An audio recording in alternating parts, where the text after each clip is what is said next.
नमस्ते, प्रणाम आप सभी को। बहुत ही प्यारा सा सूरज बाबा के गीत लेके आए हैं।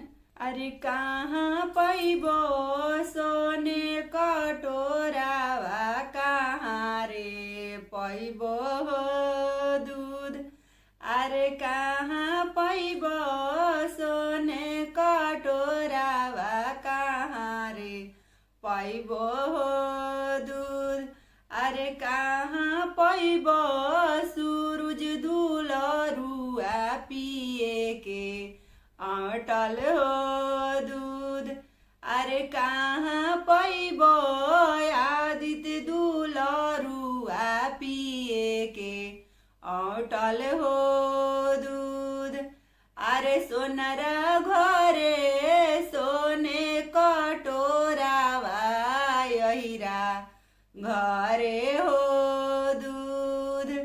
अरे सोनरा घरे सोने कटोरावा, यहिरा घरे हो दूध। अरे स्वर्गे पैबो सूरज दुलरुआ, पिए के अटल हो दूध।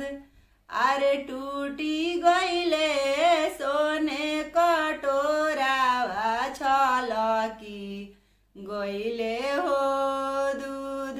अरे टूटी गईले सोने कटोरावा, छलकी गईले हो दूध। अरे रूसी गईले सूरज दुलरुआ, पिए के अटल हो दूध। अरे रूसी गईले आदित्य दुलरुआ, पिए के अटल हो दूध। अरे लाई देबो सोने कटोरावा, लाई रे देबो दूध। अरे लाई देबो सोने कटोरावा, लाई रे देबो दूध।